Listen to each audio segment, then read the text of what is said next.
purport. The Virat Rupa or Vishvarupa, the gigantic universal form of the Lord, which is very much appreciated by the impersonalists, is not an eternal form of the Lord. It is manifested by the supreme will of the Lord after the ingredients of material creation. Lord Krishna exhibited this Virat or Vishvarupa to Arjuna just to convince the impersonalists that he is the original personality of Godhead. Krishna exhibited the Virat Rupa.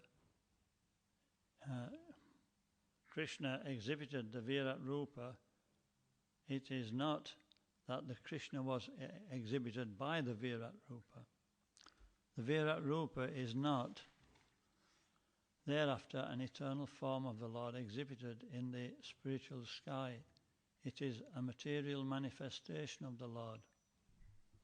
The Archa Vigraha, or the worship of the deity in the temple, is a similar manifestation of the Lord for the neophytes, but in spite of their material touch, such forms of the Lord as the Virat and Archa are all non-different from his eternal form as Lord Krishna. Om Gyanti Mirandasya Gyananjana Shalakaya Chakshurun Militam Jena Tasmai Shri Guruve Namaha Nama Om Vishnu Padaya Krishna Prestaya Bhutale Srimati Bhaktivedanta Swaminiti Namine Namaste Saraswati Devi Gauravani Pacharine Nirvishesha Shunyavadi Pastatya Deshatarine. So this process of creation is mentioned several times in this chapter in different ways, and in other parts of Srimad Bhagavatam. And in the third canto, I think it is, earlier on, it mentions how when actually it's the beginning of the second canto. Parikshit Maharaj started asking about the creation, and it's mentioned that why didn't he start speaking about the Supreme Personality of Godhead? Because the Srimad Bhagavatam is the Amala Purana, and in the second verse of the first canto, first chapter, it says that it's a completely spiritual book. It's just talking about spiritual things. But Prabhupada says that talking about this creation is just as the same as talking about Krishna. It's non-different. Because here at the end it says the Virat and the Archa are non-different from his eternal form as Lord Krishna. So in the material world we see differences, and therefore this is called Maya. We're not actually seeing the reality, and because we don't see things in relationship to Krishna, then we create all kinds of different activities within the material world. And aham evasam evagre nanyat yat tadasatparam paschat etat tadechat chayo vishishyeta. So samyaham, Krishna says that I existed before this creation when there's nothing else but me, not even these material elements, which is what's been spoken about now. I'm existing now, and in the future I'll continue to exist. Riteyatam yat pratyeta na pratyeta chatmani. This means that, one who sees anything separate from Krishna, this is his illusory energy. Yato basa yata tamaha. Tamaha means ignorance. And then the next verse says that as the universal elements enter into the universe, enter into the cosmos, but don't enter into the cosmos. So it seems a contradiction. How can something enter in and not enter in? So myself, I enter into everything that be, although I'm outside of everything as well. So it's more or less stating this point that, Krishna's everything. How can he enter into the elements? He's already in the element. He's already those elements. It's just his different energies working. He's entering into himself. What's that verse? Mayata tamidam sarvam jagat avyaktamurtina matstani sarvabhutani nachaham teshvu avastitaha. Krishna is saying that in my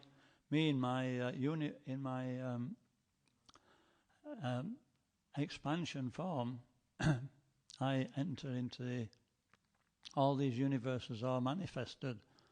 All beings are therefore in me, but I'm not in them. And so it means that, he's actually a person separate. And then he said in the next verse, although everything's in me, I'm not a part of this cosmic manifestation. This is a Chincha Veda Veda Tattva. And so we have to bear this in mind when we're trying to understand Bhagavatam, that sometimes it'll say one thing and sometimes it'll say another thing and it seems contradictory. But actually everything resolved in Krishna as a complete whole. Om Purnam Adapurnamidam.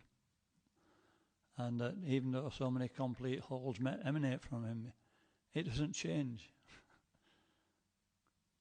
So this is Krishna's omnipotence. He can actually make black white and white black. So a devotee understands that. So coming to this specific verse, got a few things here that, it's an imaginary form of the Lord, Bhagavad Gita says. It's not actually real. In other words, Gobadakashai Vishnu enters into the universe, or Karandakashai Vishnu enters into the universe. It's like, I go to Russia sometimes and they've got something called Matryoshka.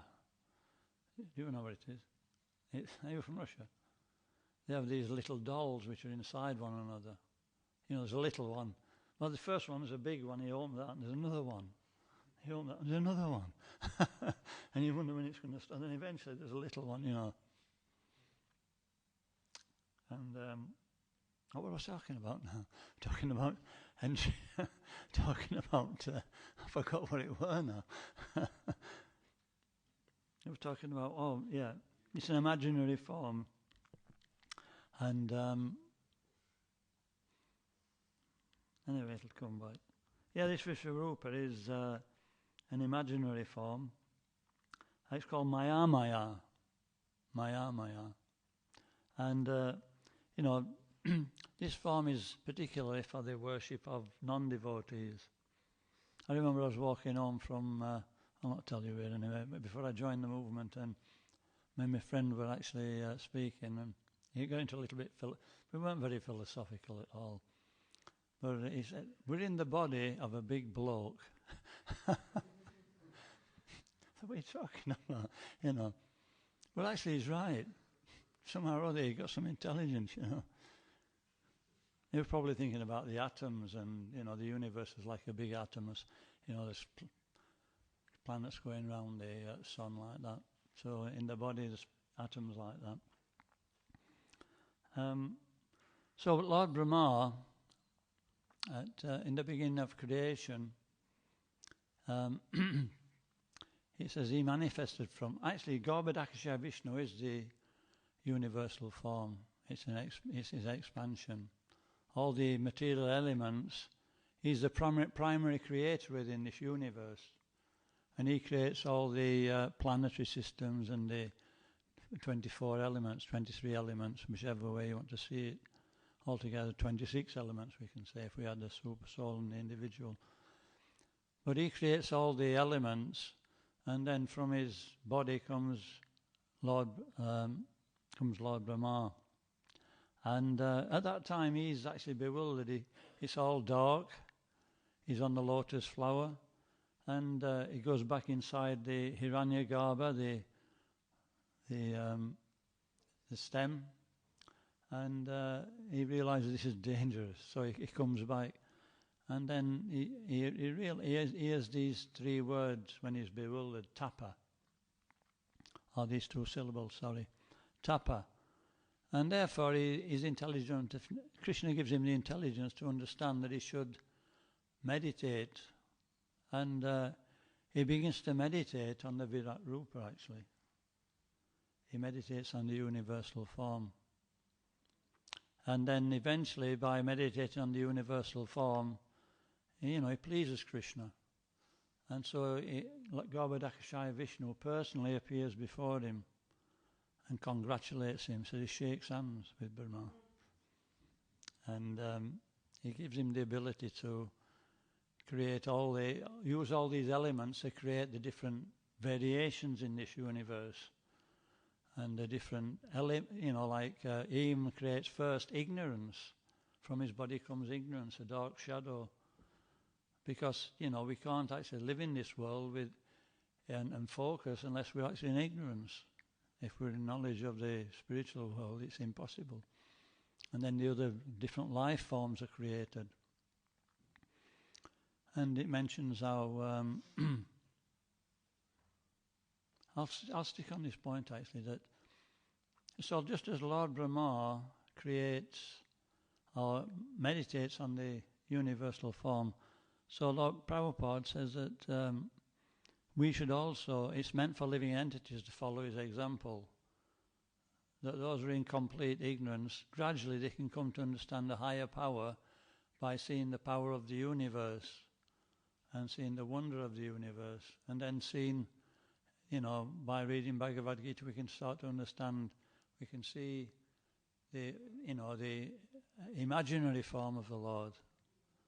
And by meditating on that, one purifies the heart. And gradually by purification of the heart, just like Lord Brahma did, he purified his heart, and then he could actually see the Supreme Lord. Then we can actually come to the process of devotional service. And he says the two energies created by the Lord. He enters into the universe, and one is his internal potency, and one is his external potency. So this means that the external potency can be used for purification. By worship of the Lord, who is the source of all beings. In Bhagavad Gita it says, has anybody got a Bhagavad Gita? 18th chapter.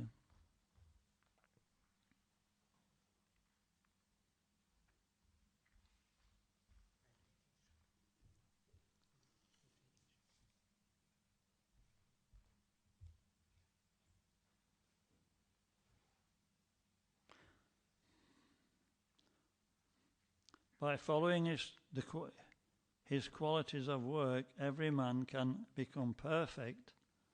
Now, please hear from me how this can be done. So it's just previously spoken about the Brahmins, Kshatriyas, Vaishyas and Shudras and their particular qualities. And so it's saying each person can achieve, can worship the Lord by following the qualities of his work. We don't have to change our nature, but use that nature. By worship of the Lord, who is the source of all beings, and who is all-pervading, a man can attain perfection through performing his own work. So this is what it means, that we use the material energy in a therapeutic way. What does therapeutic mean? Anybody know?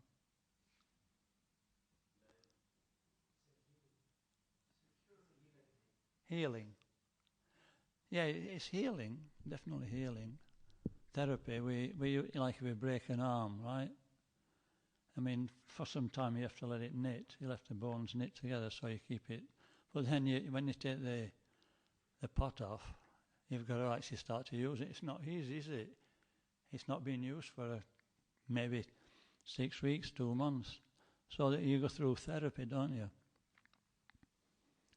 You're using the same thing to cure itself. So we're using the material energy to cure us, therapy. Yeah.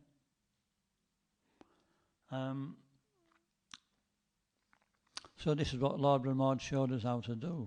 Everything has meaning. When he brought on into the universe, he starts worshipping the universal form, then he's giving everybody a chance to, follow his example. And so this is the, it says in the last paragraph here, everyone should think that he is engaged in a particular type of occupation by Rishikesh, the master of the senses. So Rishikesh is the super soul. The super soul is also controlling the senses. And by the result of one's work, or the result of the work in which one is engaged, the Supreme Personality of Godhead, Sri Krishna, should be worshipped. If one thinks always in this way in full Krishna consciousness, then by the grace of the Lord, he becomes fully aware of everything. That is the perfection of life. The Lord says in Bhagavad Gita 12:7, Tesham satata yuktanam bhajatam pradipurvakam. The Supreme Lord himself takes charge of delivering such a devotee. That is the highest perfection of life. In whatever occupation one may be engaged, if he serves the Supreme Lord, he will achieve the highest perfection. So everything can be used in the Lord's service. This is the point. And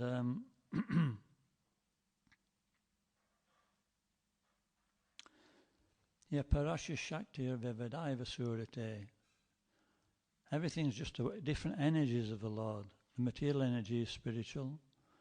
The Tatastha Shakti ourselves is spiritual, and in internal potency is spiritual.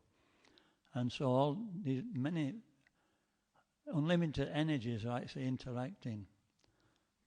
They're forcing us, like there's energies forcing us to do certain things. Two particular energies in this world, what are they? Avaranarathmika Shakti. This is a covering potency, that energy, covering of ignorance, and Prakshepatmika Shakti. This is the pushing potency. Has anybody felt that? The pushing potency of the material energy? Anybody give any examples?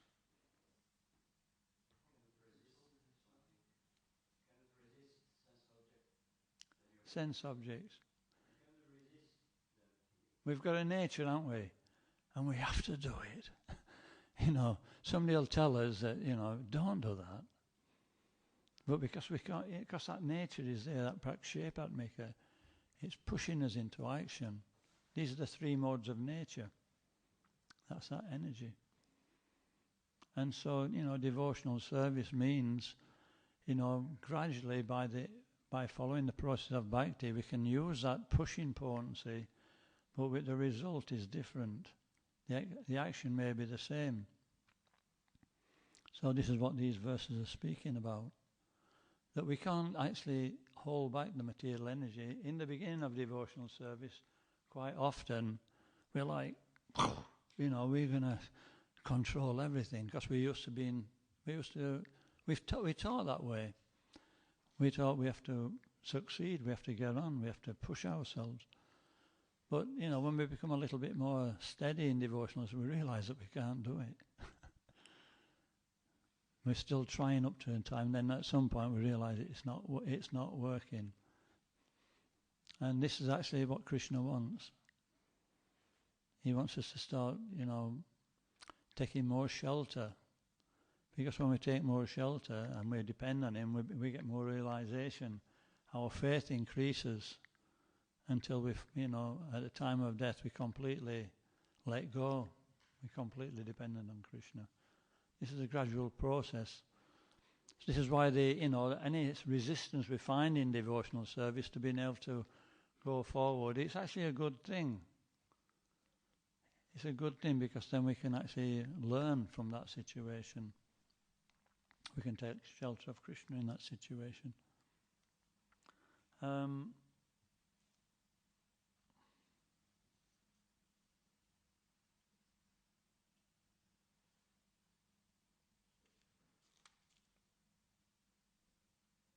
But a devotee doesn't worship We don't have to go through that process. It's there to help. Everything in the Bhagavad Gita can help us because we're on different levels. But predominantly, like it says in the 10th chapter, in the seed verses, the devotee is working, and his object is to obtain, as it says here, in the that Krishna, a devotee doesn't see. He sees in a different Mayam. He sees Dvi Bhaya Murlidhara. He sees Krishna with his two hands and playing the flute. Venam Khandantam Aravinda Dalaya Daksham Bharhavatam Samasitam Buddhasundaram Kandorpa Koti Kamani Avishesha Shobham Govinda Madipurusham Tamaham Bhajami.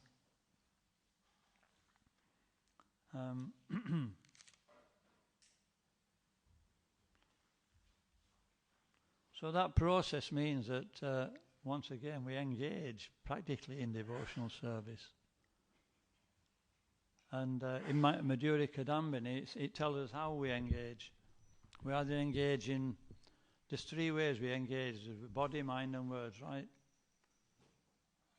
Body, mind, words. So body is called, what's it body called? Kayiki, according to Madhurya Kadambini. And then vocal is Vaichiki, and mental is Manasi. So some acharyas said that we engage, first the body, gross activities, then the mind follows, or then the words follow, and then the mind follows. And in this way we can become absorbed in. We're talking about Lord Brahma meditating on the universal form, remember? And using it, but the devotee uses it directly in Krishna's service. So we're just going through this little section of devotional service. So which comes first, the body, the mind, or the words? And so, the acharyas, they have different opinions. Some say that, you engage physically and then everything follows. But others say it just depends on your propensity. Whatever our propensity, he engages that and the others actually follow. So this is our process to, we're given the grace by Srila Prabhupada that, we can see. Does anybody see Krishna in the universal form? Does anybody look up at the sky and meditate on Krishna in his universal form? Put your hands up. You do? Does anybody else? I don't.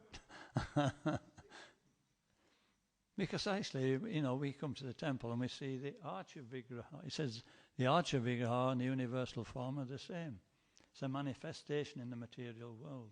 So a devotee comes to the temple and he sees the Archa Vigraha form of the Lord and meditates on that. And it says that, what's that verse? Tvam Bhakti Yoga Parabhavita Rit Saroja. Ase Shrutekshita is by meditating on the form of the Lord and hearing about the Lord, seeing the Lord through hearing, understanding that form, one becomes advanced on the path of devotional service. And then at some point one will see that form that he's meditated on throughout his life in practical. Just like Lord Brahma, he meditated on the universal form and eventually saw his Master Garbhodakashaya Vishnu, or what they call the Mahaparusha. The Mahaparusha, it says when he enters into the universe, he's got thousands of heads, thousands of arms, like that. So this is the form that, what they call him?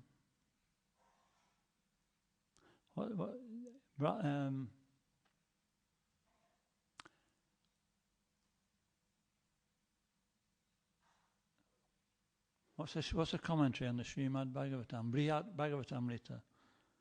Gop Kumar, that's it. When he was first of all, he thought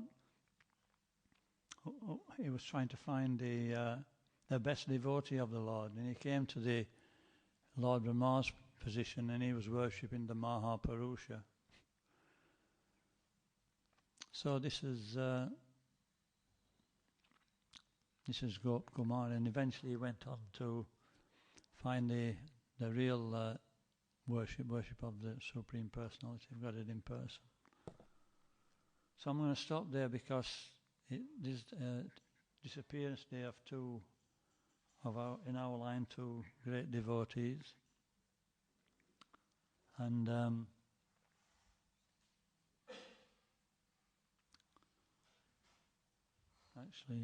one is Vamsi Das Babaji.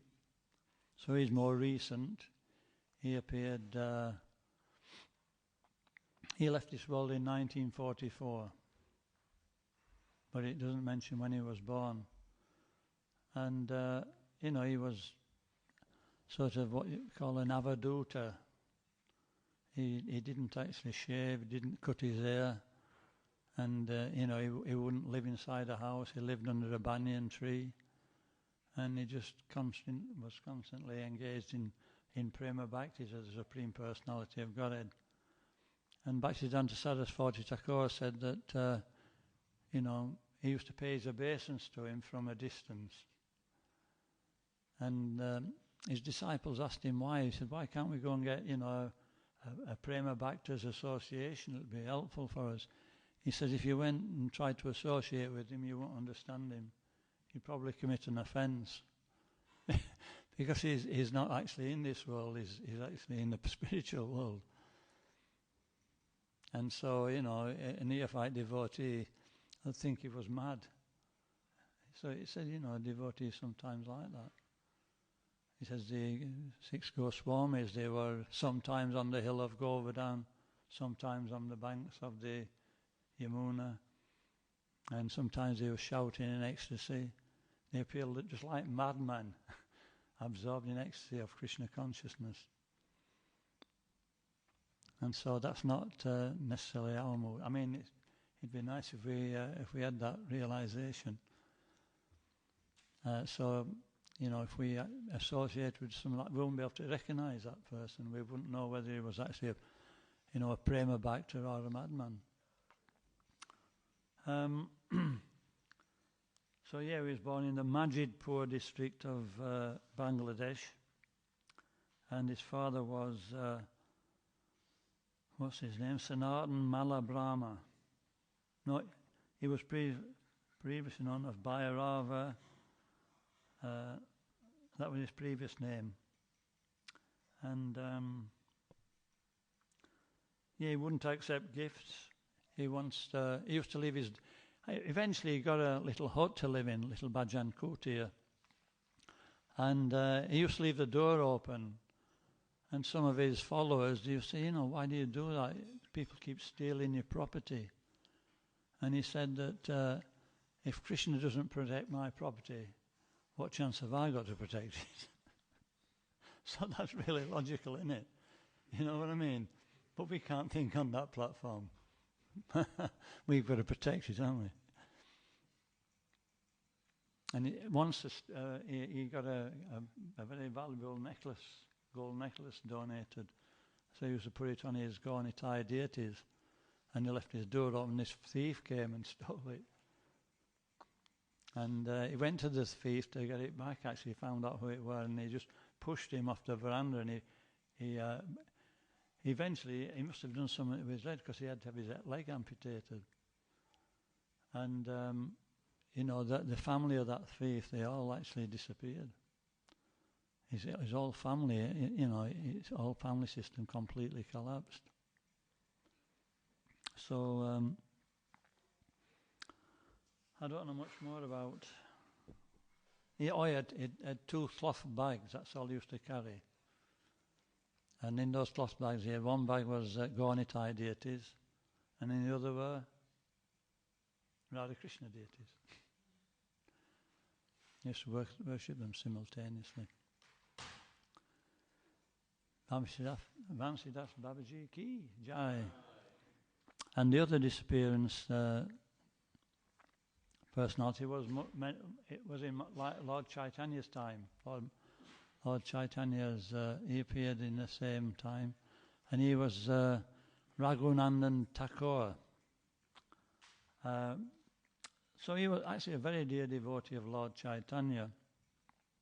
His father was called Mukunda, and he was the older brother of Narahari Sakar. And these are all Lord Chaitanya's associates. And this Mukunda, he was the one who, he was a physician, and he went to, he was a physician to the king, at least externally. He was a liberated soul, but he was once giving, the king some guidance in the medical field, and they came in with a. He was a Muslim king, by the way. They came in with a peacock fan. This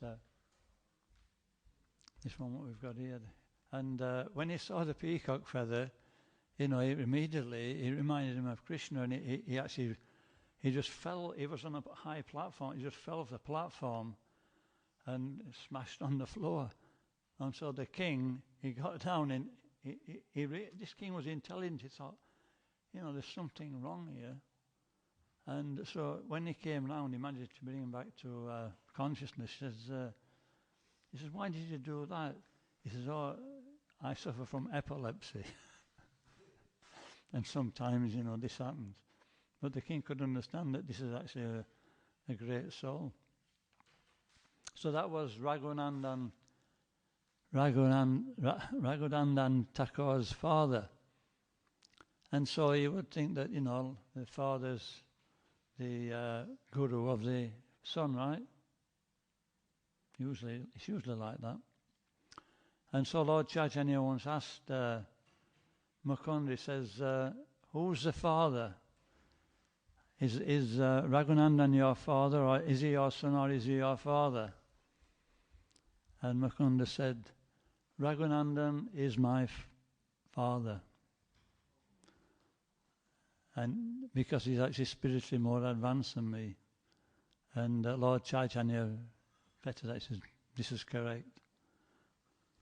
A senior is actually seen as senior in spiritual life, really. The material designations are formalities. Sometimes we follow them, sometimes we don't, but a devotee learns to see the qualification of another devotee, and if somebody is more advanced and he can learn from him, he accepts that. Even spiritual masters, actually, when they take that post, they're thinking, they're advanced, so they're thinking that they're going to learn from their disciples. In fact, Raghunandan Thakur, he was asked by his father to make an offering to, when he was a little boy. He said, now you make the offering to Krishna, offer this laddu. And then he went away. And then later he came back. He said, did you make the offering? He says, yeah. He says, where's the remnant? He says, there isn't any. He said, I asked Krishna to come and he ate it all. And, his father didn't believe him at first. So a little bit later he asked him to offer again, and this time he came back early and he was looking through the window. At that point, Raghunandan turned around and saw him. But he'd seen enough, Krishna had a half-eaten laddu in his hand. He started to eat it. Then when he saw his father, he stopped. So this is actually a sight in many devotees go to that particular place now just to see the half-eaten laddu offered by Raghunandan Thakur. Any more stories?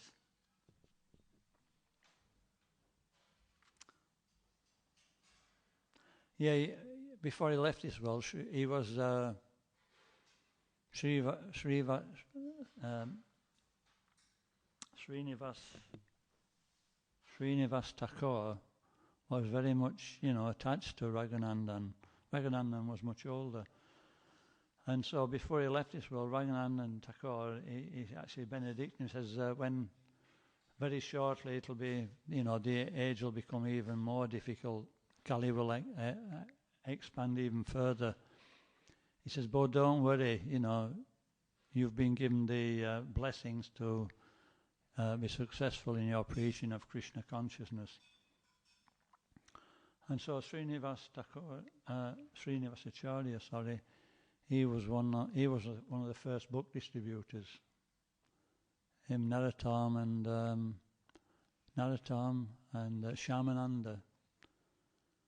They were disciples of Jiva Goswami, and they were the first Sankirtan group. They took a cart of books from Vrindavan to Navadvip, because at that time all the writings were in Vrindavan. The Bengali Vaishnavas didn't have them. Anyway, that's a long story what happened there. But so it's past now, and okay, we can stop there. Actually, Raghunandan Thakur, he's Pradyumna, he's Cupid. He said he was very beautiful, and he's from the third deity in the Chaturvyuha, and previously took birth in Krishna Leela as one of the Premanadi Sakas, one of the cowherd boys who were full in devotion to the Supreme Lord. So these are not ordinary personalities, they're actually very special. And they appear, when Lord Chaitanya appears, when Krishna appears, he always appears with his entourage.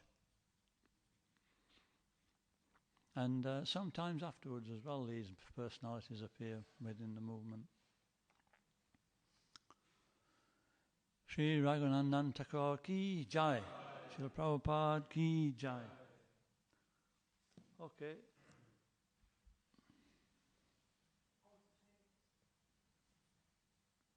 You've got a question?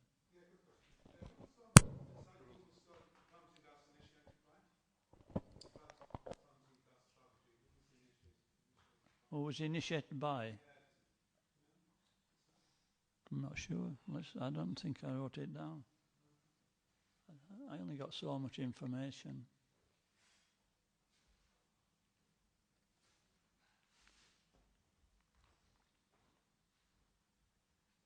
No, I don't know. Sorry. You had a question? You had a question?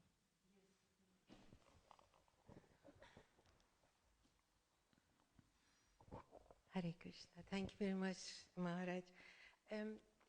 You did, Prabhupada says at the end of the purport that... you have to speak slowly and clearly. Sorry. Prabhupada says at the end of the purport that Virat and Archa are the same, and you mentioned that also. But I find it a bit confusing that then when earlier Prabhupada said it's material and it's temporary, and you said also it's imaginary, the universal form. So how can we understand that it's the same that the deity for? Well, it's like the Virat Rupa has got to be like a Shai Vishnu. But, he's manifested from himself the material elements. They're not material, they're spiritual. But the energy is such that it works in a material way, that's all. It appears like matter. Yeah? So that's the Archa Vigraha. And so that's the Vishvarupa, Virat Rupa.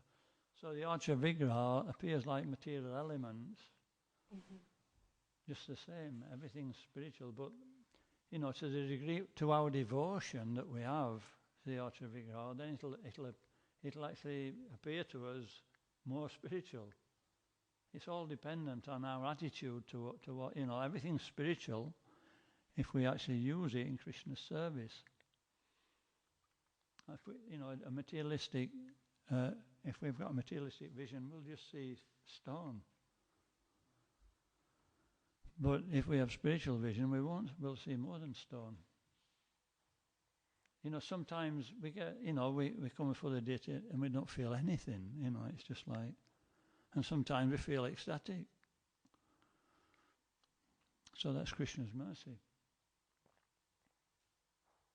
Does that mean that it's okay to meditate on the universal form as well? You can do if you want. I mean, it doesn't do any harm to, it helps us to become Krishna conscious if we realize that, Krishna's everywhere. But it's more for people who are more materialistic, and they've only got a materialistic concept of the absolute truth. There's 3 types mentioned in the Bhagavad Gita. One sees the impersonal form of the Lord, one sees the Vishvarupa form of the Lord, like that. And it says the impersonal one is the lowest. So at least if we're seeing the form of the Lord in the universe, we're making progress. But don't forget, we've got higher knowledge. It's not easy for us to think. Sometimes when reading Bhagavad Gita, we read the translation and then we read the purport, and Prabhupada immediately takes us into devotional service. So we're always trying to see things from that standpoint. But remember, there's people coming to the process of spiritual life who are not necessarily don't know anything. Just like my friend, he got some realization that, there's personality in the universe. So that's a step forward. Yeah. But when we see the universal form, we'll see that this is Krishna's external energy, but it's manifested from Krishna. It's non-different from him. We'll see that this is, Ampurnamad. It's a complete unit of the Lord, which is there to help us to become self-realized. The devotee will think like that. And we'll think about the demigods as, there's the Bhumandal, where the earthly plane. Below that, the universal form, there's the, what they call them, not the hellish planets, the lower planetary systems. And they are described as being the thighs, the knees, Sutala, the knees, then the shanks, and then the ankles, then the top of the foot and the bottom of the foot. We relate them to each planet. Then above that we've got the Bhurvaloka, and then Svargaloka. Svargaloka's from the chest up to the head, and then Mahaloka, Tapaloka, Jnanaloka. They're like, the top of the head. So it just helps us to get into thinking about, we can relate to material, thinking about the absolute truth in that way. Thank you, Maharaj. So you're saying that both help us to advance in spiritual life. The Everything. Universal form in the beginning, it helps us, and the deity form helps us. Yeah, everything. A devotee doesn't see anything, an advanced devotee doesn't see anything different from Krishna. Therefore, he's completely transcendental. Things that happen in his life, like Vamsi Das Babaji, he left his door open and he thought, if Krishna wants me to keep my valuables, then he's a lot more, observant and powerful than me. So he had faith that, Krishna won't, nothing will be taken. And if he wants me, if he doesn't want me to keep something, so be it, I won't have it. But we have to be advanced enough to think like that. And Krishna will. He provides for his devotee. Rakshishya tidi vishvaso goptripte varanam tata. That Krishna's is like a father, my maintainer and provider. So a devotee comes to that stage of understanding God. We can't artificially do that. We should think, let me look after Krishna's property. We need to have this, to keep body and soul together in order to practice devotional service and also to give devotional service. So devotee is very, very careful to protect everything. Thank you. Okay. Thank you. Okay, Granth Srimad Bhagavatam ki jai. Srila Prabhupada.